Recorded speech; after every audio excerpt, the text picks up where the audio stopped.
Fala galera do PGF Concursos, é um prazer imenso estar aqui com vocês, né? O meu nome é Benhur, né? Como vocês já devem estar vendo aí na lousa, né? E hoje vai ser fantástico, nós vamos trabalhar sobre direito constitucional e uma das áreas mais interessantes, né? E que geram maiores reflexões e discussões acerca do conteúdo de direito constitucional, que é controle de constitucionalidade.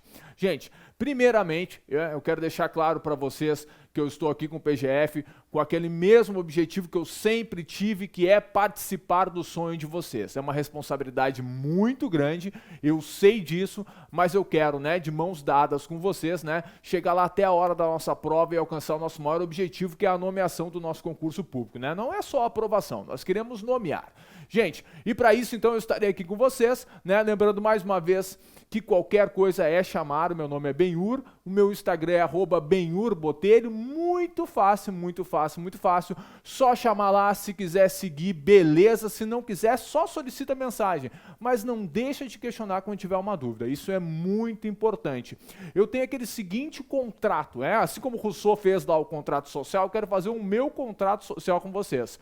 O meu contrato com vocês é o seguinte: dúvidas são proibidas. Então, qualquer dúvida, por favor, me chame, independente de dia e de hora. Eu sei, eu como ainda sou aluno, né? Eu acho que eu vou ser a vida inteira aluno, porque eu aprendo muito com vocês, né? Eu sei que a gente não tem dia e não tem hora, né, para estudar. Às vezes a gente precisa, a gente trabalha, a gente está em busca de algum objetivo, de algum sonho, e a gente tem vários momentos do dia que são necessários que a gente pare, né, e estude aquele conteúdo. Então, neste momento, chama lá. Claro, acontece às vezes, né, que da meia-noite às 5h30 eu tô dormindo, né? Mas se eu tiver notificação, até isso já respondi, até em madrugada já respondi. Beleza? Tranquilo? Show de bola? Então vamos lá de conteúdo. Então, né, falamos que nós vamos observamos que vamos falar de controle de constitucionalidade, né? E nós temos algumas observações iniciais, né? Eu sempre trago o Benhurzinho, isso vocês vão ver lá na apostila de vocês também no material, trazendo aquelas dúvidas, porque eu acho que uma das formas mais tranquilas que nós teremos de conhecer o controle de constitucionalidade, né, muito embora a maioria de nós já tenhamos alguma compreensão dele, mas é pensando e refletindo sobre possíveis perguntas, né? Porque quando a gente vai para uma questão, para uma prova, né, a gente tem ela ali, colocadas alternativas, perguntas bem objetivas. Mas antes dessas objetivas, nós temos que fazer no nosso preparatório de estudo perguntas e questionamentos reflexivos. O porquê disso, o porquê daquele outro, né? Qual é a ideia, qual é o parâmetro, qual é o gênero, por que ele se ramifica assim, por que ele tem determinada espécie. Então, assim, eu gosto de trazer o conteúdo para vocês, ainda mais quando nós estamos tocando de um tema que não é tão querido de todos, que é controle de constitucionalidade, mas eu tenho certeza absoluta que vai ser fantástico entre nós. Show de bola? Aí vocês vêm lá, Benhur, mas o que é controle de constitucionalidade? Aí eu coloquei para vocês um determinado trecho, né, lá do meu material, com palavras minhas, e por isso aqui digo sem citar, senão seria Botelho, 2022, que é um instrumento de verificação da conformidade entre a lei ou atos dos poderes públicos em face da Constituição. Também falei que ele tem alguns requisitos mínimos que são necessários. Constituição formal, cuja natureza seja de regra fundamental, e ao menos um órgão responsável por sua materialização. Gente, olha só, traduzindo, né, esta minha explicação, que creio que já esteja bem objetiva, nós temos a seguinte ideia. Quando nós estamos diante de controle de constitucionalidade, eu gosto de imaginar a seguinte situação. Imaginemos que nós estamos numa casa, né? E nesta casa nós vamos criar regras, né? Nós vamos criar regras. E essas regras devem ser obedecidas por todos. Lá em casa, por exemplo, né? E nós vamos ver daqui a pouco sobre a supremacia da norma constitucional, nós temos a supremacia exatamente, da Jéssica. Quem não conhece a Jéssica, ela é a minha esposa. Lá em casa, quem tem a supremacia é ela. E ela dita as regras, e eu, dentro dessas regras que ela dita, preciso, né, acompanhar a supremacia da Jéssica. Beleza. Quando isso não acontece, ela tem lá um controle para observar. Porque ela diz o seguinte: Benhur, eu preciso que tu tire o lixo, que tu dê comida para os cachorros, que tu dê comida para o Carlos. Carlos é o nosso gato, tá, gente? Beleza. Que tu faça a dieta do Vicente. Vicente é o nosso filho. e que tu trate, né, os nossos passarinhos. Show de bola. Aí eu tenho que ficar fazendo cheque do lado na listinha dela. Quando eu não faço isso, ela aponta, olha, tu foi contra um princípio, né? Tu desobedeceu uma supremacia que era, né, esta tua observação quanto às tuas necessidades. Gente, aí nós temos um controle, né, da supremacia da Jéssica. Aqui no controle de constitucionalidade, brincadeiras à parte, nós não estamos diante de algo muito diferente. Porque trazendo para dentro da supremacia da norma constitucional, quando nós estamos, né, diante de uma, digamos que, supremacia da Constituição dentro do Estado Democrático de Direito, nós teremos abaixo dela, isso lá na visão já de Hans Kelsen, né, a necessidade de se observar aqueles parâmetros que ali estão. E quando a gente fala, inclusive, em Constituição, e nós veremos isso durante a aula, nós estaremos falando também naquelas suas emendas, né? Tudo aquilo que está atribuído a essa norma que tem a natureza de supremacia legal dentro do nosso território, precisará ser obedecido. Eu gosto também muito de um outro exemplo, que daí ele já é mais, né, justificável que o meu é uma brincadeira, mas assim dá para a gente fazer relação, né? Que é do professor Rafael Lazarin. O professor Rafael Lazarin, ele fala o seguinte, que quando nós estamos diante do controle de constitucionalidade, nós temos ali, né, como se fosse a estrutura, né, digamos que a construção de um prédio. Imagina comigo aí, a construção de um prédio. Aí, para esse prédio, até vou fazer um desenho aqui para vocês. Eu adoro fazer desenhos. Deixa eu voltar aqui, porque eu já adiantei supremacia, mas não tem problema. Aqui. Vamos pegar uma canetinha. Gente, entendam primeiramente que eu sou muito analógico, tá? Então, imaginemos que nós estamos aqui diante de um prédio, tá? Beleza? Show de bola? Olha o meu prédiozinho, que bonitinho o meu prédio, né? Aí esse prédio, né? Ele tem alguns para-raios. Gente, para que ele tem esses para-raios? Essa é a ideia lá do professor Rafael Lazarin. Ele diz o seguinte, que esse prédio tem os para-raios porque o seguinte, ele não consegue, né, sempre imaginar como será a ação do tempo diante dos raios. Tá?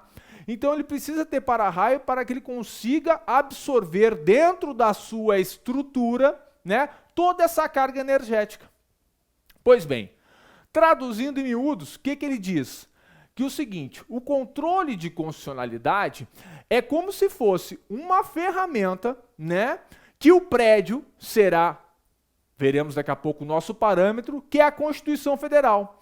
E eu preciso ter para-raios para absorver, né, e conseguir fazer com que hajam menos danos ou menos vícios quando eu for atingido por aquele raio, que seria, no nosso caso, a inconstitucionalidade. Então, eu acho que é algo que fica bem tranquilo da gente compreender, né, numa visão mais holística, digamos assim, de como funciona mais ou menos a ideia de controle de constitucionalidade. Beleza? Tranquilo? Então tá bom. Aí, dando continuidade, gente, opa, vocês viram como eu falei para vocês que eu sou muito, desmarca a caneta, sou muito analógico. Supremacia material da Constituição. Ela está relacionada ao conteúdo na norma, né, constitucional, portanto, a toda a Constituição. Quando nós estamos falando em supremacia material, nós estamos falando daquilo que ali está para ser materializado diante do Estado Democrático de Direito. Então, eu estou falando em todas as informações que estão na Constituição.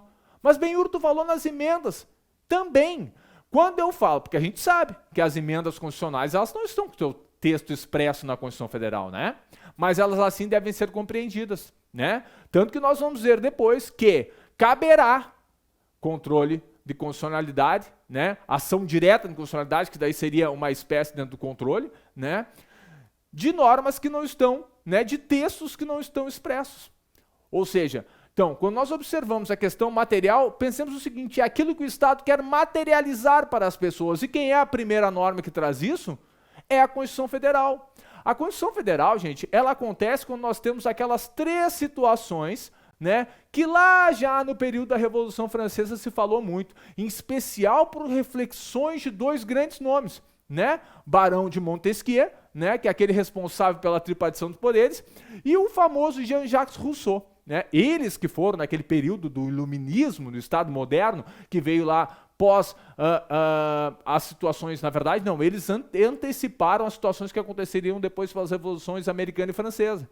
Eles que deram essa ideia do caráter que, para que nós termos uma organização de Estado, nós precisávamos ter 3 elementos, que era território, povo e poder.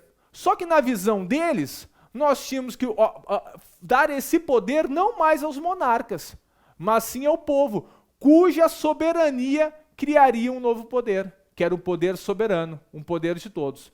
Então, a partir disso, eu crio um documento, e esse documento é exatamente a Constituição Federal. Aquela norma que terá valor supranacional, leia-se para a época, territorial. Motivo pelo qual ela deve ser intocável, ela deve ser rígida, e é exatamente nesse sentido que nós temos dentro da norma constitucional brasileira. Ela é rígida, e para que eu tenha um controle de constitucionalidade, eu preciso de uma norma rígida, porque ela não pode ser atingida de uma forma tão simples. Tanto é que, se nós formos olhar lá no artigo 60 da Constituição Federal, quando fala das emendas, nós vamos observar que algumas questões materiais da Constituição são, inclusive, inalteráveis, que são as cláusulas pétreas. Então, nós temos que guardar essa primeira ideia, que é da supremacia material da Constituição, como sendo um dos primeiros objetivos a serem alcançados diante do controle de constitucionalidade. Outro seria a supremacia formal da Constituição, que eu falei para vocês, está relacionada, né, às formas e procedimentos, o que apenas as constituições rígidas possuem. Como eu falei agora, a nossa é uma rígida. Exemplo, quórums qualificados para sua alteração naquilo que toca a possibilidade de sofrer emendas. Gente, mas não só o quórum qualificado, como eu falei para vocês lá do artigo 60 da Constituição Federal. Também está aqui, né, aquela ideia de procedimento, né? Lá ligado, por exemplo, ao artigo 59 da Constituição Federal. Imaginemos o seguinte, eu tenho um tema que a Constituição me diz que ele deve ser tratado por meio de lei complementar. Sabemos a diferença de lei ordinária e complementar? Se não sabemos, rapidamente. A ordinária é aquela que vai criar algo que está na Constituição pedindo para ser materializado. A complementar, mas isso de uma forma muito objetiva para vocês.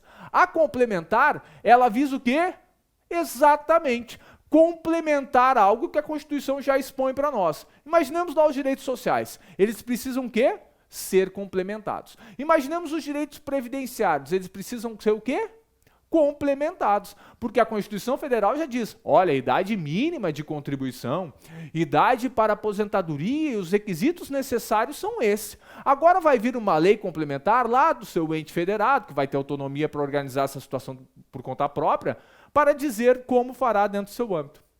Então, quando eu falo em questão de formal, pense nas formalidades, né? Que é um dos objetivos que eu tenho que alcançar também, né? São os primários, na verdade, os principais para observar, que é a supremacia material e formal da Constituição, motivo pelo qual, se uma dessas supremacias forem feridas, nós precisaremos expurgar do ordenamento jurídico por meio do controle de constitucionalidade. Vocês vão demais, vocês vão ir demais esse conteúdo, de certeza absoluta. Aí, dando continuidade, gente, nós temos aí a seguinte ideia, né? Falamos rapidamente, mas precisamos aprofundar nessa concepção. Eu sei que é mais teórica, essa parte é meio, né? Assim, as pessoas não curtem muito essa parte, embora seja muito interessante, né? Eu tenho certeza absoluta que tu está pensando agora, capaz, Benhor, eu curto pra caramba e sei muito mais que tu. Beleza, é isso que eu quero que vocês estejam preparadíssimos se porventura vier uma questão questionando questões mais teóricas do controle de constitucionalidade, tá? E depois, claro, nós vamos dar uma olhada, né, nas leis da declaração de constitucionalidade, da inconstitucionalidade, lá da DPF, tudo isso a gente vai dar uma olhada ali, tá? Tranquilo, beleza, mas aqui vamos só pegar esse primeiro momento para que a gente consiga preparar o território. Vamos sair do macro para encontrar lá o nosso objetivo material, conceitual, normativo. Aí, gente, olha só. Benhur, definimos o parâmetro como sendo a Constituição. Definimos? Sim, definimos. Até, gente, eu gosto muito de desenhar, né? Eu gosto muito, eu tenho um problema muito grande, eu acho que uma das maiores frustrações que eu tive na minha vida foi não ser um artista plástico, né? Brincadeira, gente. Mas o seguinte, Imaginemos aqui, quando a gente fala em parâmetro, é bem aquela ideia, né, de que nós temos lá o prédio, na ideia do Rafael Lazarim, né, ou lá as normas que a Jéssica faz para mim em casa, né? Ou imagina o seguinte, aqui no PGF Concurso, o chefe lá, chego lá no Gustavo, pá, o que eu tenho que fazer? Ele, olha, Benhur, tu tem que gravar assim, assado, tu tem que falar isso, aquele outro. Beleza, ali é o parâmetro, ele me diz como eu tenho que fazer. Se eu fizer, né, o objeto, se eu executar o objeto de forma inadequada, eu posso sofrer por conta do parâmetro que me foi vinculado. Então aqui é mais ou menos essa ideia. Imaginemos aqui que nós temos um objeto. Nós temos um objeto. Esse objeto me diz que, se eu for fazer determinada coisa, eu preciso fazer assim. Então, a partir do momento que eu tenho um parâmetro que me diz como eu tenho que fazer, e ele diz que eu tenho que fazer assim, eu não vou fazer assim. Pode parecer idiota, pode parecer besteira o que eu estou fazendo com vocês. Eu sei que pode ser. Mas eu prefiro, como eu falei, sair do macro e a gente encontrar o conteúdo de uma forma muito tranquila. Eu prefiro que tu chegue na hora da prova e pense, pá, mas isso aí é aquele abobado, falou em aula. Não tem problema. O que importa é que tu consiga conceber, primeiramente, o que é o parâmetro e o objeto. Porque a partir deste momento, que tu souberes o que é o parâmetro, né? E por conta do parâmetro, tu souber o que ele requisita como sendo objeto, tu vai ter que pensar que eles não podem se bater. Eles precisam se encontrar. Eles não podem, olha lá, os professores de português vão gostar agora, eles não podem ir de encontro, eles precisam ir ao encontro. Para que eles consigam o quê? Exatamente. Materializar o que se espera dentro de um Estado democrático de direito. Show de bola? Beleza? Tranquilo? Deixa eu desmarcar a caneta antes que eu faça outra bagunça aqui. E deixa eu apagar o meu desenho, que ele está muito feio. Bom, é isso. Aí, gente, então, o objeto será a norma ou ato dos poderes públicos que, porventura, esteja desviando daquilo que se espera no seu parâmetro. O que é objeto, Benhur? Ué, Código Civil, Código Penal, Lei Orgânica, Constituição do Estado do Rio Grande do Sul, são objetos. Por que eles são objetos? Porque eles precisam, né, eles têm autonomia, né, por exemplo, as constituições e as leis orgânicas, eles têm autonomia territorial, beleza, tranquilo, só que nós temos lá a famosa pirâmide do Kelsen, lembra? Aquela supremacia da norma constitucional, parece que eu fiz aqui agora uma coisa de padre, né? A pirâmide de Kelsen. Então nós temos que estar ligados naquilo, tá? Não podemos esquecer. Então, se nós temos lá a pirâmide do Kelsen, que diz a supremacia da norma constitucional, e leia-se Constituição / emendas, nós temos que observar que tudo aquilo que está abaixo poderá ser objeto, porque precisará estar de acordo, ir ao encontro do seu parâmetro, que é a Constituição Federal. Então, bem tranquilo quanto a isso, né? Aí agora nós entramos em quais seriam as formas de inconstitucionalidade. Então nós temos que ter esse cuidado, tá, gente? Quais seriam as formas de constitucionalidade? Eu trouxe alguma coisa mais conceitual, mais teórica lá para a tua apostila, muito embora eu tenha tentado fazer ela objetiva ao máximo para que tu consiga consumir aquele conteúdo de uma forma tranquila, né? Lembrando sempre, gente, antes até de falar de formas de inconstitucionalidade, que é muito importante, tá? Que a realização de questões, nós vamos fazer isso também, tá? Mas realização de questões extras, leituras complementares ajudam muito, ainda mais quando nós estamos tratando de algo que não é textualmente legal, tá? Nem tudo que nós vamos ver aqui está lá nas leis que tratam da inconstitucionalidade, da constitucionalidade e lá na DPF. Não, nem tudo. Então tem muita coisa que pode ser cobrada de vocês, né? E as bancas estão afiadíssimas nesse sentido, que estará lá em questões teóricas. Tá? Então, qualquer coisa chama lá, Benhur, eu gostaria de uma indicação de uma leitura de A ou B ou C, não tem problema. Chama lá que a gente está aqui para isso. Voltando então, formas de inconstitucionalidade, gente. Ela pode ser quanto ao tipo de conduta praticado pelos poderes públicos, né? Por ação ou omissão, sendo a primeira circunstância quando o respectivo poder fez algo que contraria o parâmetro, enquanto o segundo, a omissão, deixou de fazer algo que o parâmetro lhe dizia ser necessário fazer. Então imaginemos o seguinte, a partir do momento que eu tenho um ato comissivo, portanto por ação, né, não inércia do Estado, eu tenho o Estado fazendo algo, né, quando eu falo Estado eu falo no sentido lato sensu, tá gente? Quando eu tenho o Estado fazendo algo que ele não poderia fazer, Imaginemos o seguinte, pode ser por questão material ou por questão formal. Lembra que a gente falou lá? Vamos pensar material então. Olha, o município de Triunfo, eu sou de Triunfo, tá? Vou usar como exemplo. Não vou usar o nome do município, vou usar o município de tão distante, né? Vamos usar algo genérico. O município de tão distante legislou sobre IPVA. Gente, IPVA é competência dos municípios legislar? Não é competência. Nós teríamos aí uma inconstitucionalidade no que toca a questão Estado. Perfeito? Tranquilo? Mas o que eu quero dizer para vocês apenas como exemplo, né, do que seria essa ideia de uma ação que não pode ser realizada por um respectivo ente federado. Quanto à formalização, o que nós poderíamos falar quanto à ação? Olha, o município de tão distante fez uma alteração na sua lei orgânica, né, por meio de um quórum simples. Não, gente, supremacia da norma constitucional.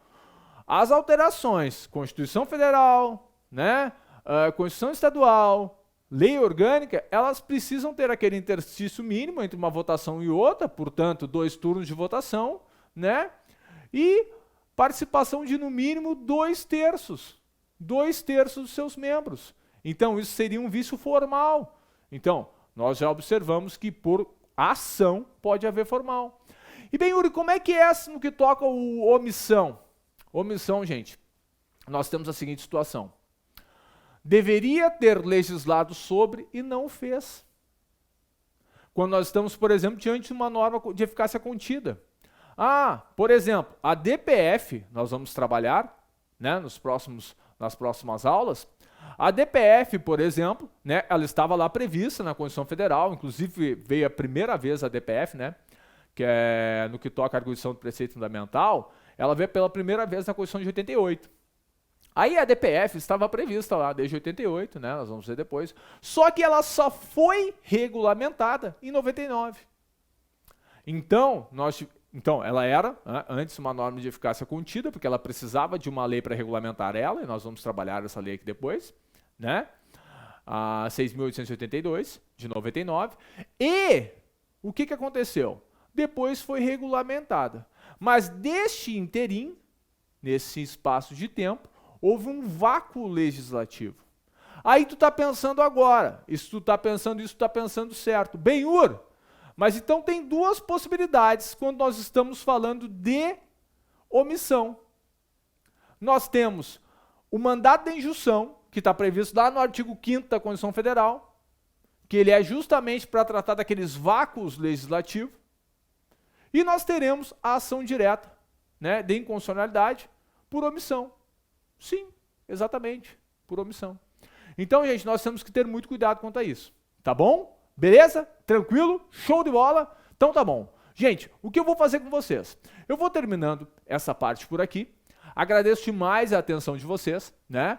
Não deixe de assistir às próximas aulas, que nós estamos aí nesta continuação de conteúdos, que será extremamente importante nós concebermos do macro até chegarmos ao nosso núcleo, que será ali a questão de lei, para sabermos interpretar e para fins de prova nós conseguimos realizar e concretizar o nosso grande objetivo, que é o quê? A nomeação no nosso concurso público. Agradeço demais, lembrando mais uma vez, qualquer coisa é só chamar lá no Insta, @benhurbotelho, né? Ou chama mesmo aqui o pessoal da PGF, que eu estou extremamente feliz em participar deste momento de vocês e quero ajudar muito. Grande beijo e até mais.